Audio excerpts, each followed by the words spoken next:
আপনি আপনার ফিঙ্গারপ্রিন্ট ব্যবহার করে আপনার হোয়াটসঅ্যাপটিকে আপনি লক করে রাখতে পারেন। এর জন্য থার্ড পার্টি কোনো অ্যাপসের প্রয়োজন নেই। হোয়াটসঅ্যাপের ভিতরেই কিন্তু একটি অপশন দেওয়া হয়েছে, যে অপশনটি ব্যবহার করে আপনি খুব সহজেই আপনার হোয়াটসঅ্যাপ অ্যাপটি আপনি লক করে রাখতে পারেন।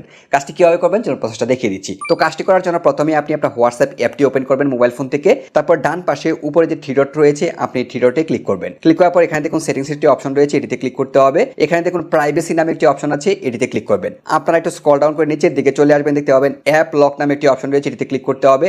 দেখতে পারবেন এখানে কিন্তু এই অপশনটি ডিসেবল করা থাকবে, আনলক উইথ বায়োমেট্রিক্স। তো এখান থেকে ক্লিক করার মাধ্যমে এই অপশনটি এনাবল করে দিবেন। এই যে দেখুন ফিঙ্গারপ্রিন্ট চাচ্ছে, তো এখান থেকে ফিঙ্গারপ্রিন্টটা দিবেন। দেওয়ার পর এই যে দেখুন এটা কিন্তু এখানে এনাবল হয়ে গিয়েছে এবং উপরের দিকে ইমিডিয়েটলি আফটার 1 মিনিটস এবং আফটার 30 মিনিটস দেওয়া আছে। তো এখান থেকে আপনি কি করবেন, ইমিডিয়েটলি দিয়ে দিবেন। ইমিডিয়েটলি দিলে কি হবে, আপনি হোয়াটসঅ্যাপ থেকে বেরোয়ার সাথে সাথে কিন্তু এটা লক হয়ে যাবে। এই যে দেখুন আমি বের হয়ে গেলাম। এবার যদি আমি হোয়াটসঅ্যাপের ভিতরে ঢুকতে যাই, এই যে দেখুন আমাকে ফিঙ্গারপ্রিন্ট দিয়ে তারপরে আনলক করে প্রবেশ করতে হবে। এভাবে আপনি যতবার ওই হোয়াটসঅ্যাপ থেকে বেরিয়ে যাবেন সাথে সাথে আপনার ফোনটা লক করতে হবে না, সাথে সাথে কিন্তু আপনার হোয়াটসঅ্যাপটা লক হয়ে যাবে। ঢুকতে যাবেন দেখবেন যে ফিঙ্গারপ্রিন্ট দিতে হবে। তো বন্ধুরা এভাবে কিন্তু খুব সহজে হোয়াটসঅ্যাপের ভিতরে সেটিংস ব্যবহার করে আপনার যে হোয়াটসঅ্যাপটা রয়েছে এটার প্রাইভেসি আরো বাড়িয়ে নিতে পারেন। তো ইনফরমেশনটি ভালো লাগে থাকলে অবশ্যই লাইক করে দিবেন আর ভিডিওটি শেয়ার করে আপনার টাইমলাইনে রেখে দিন। যে কোনো সময় প্রয়োজন পড়তে পারে ভিডিওটি দেখে খুব সহজে কাজটি করতে পারবেন, অন্যরাও কিন্তু উপকৃত হতে পারবে।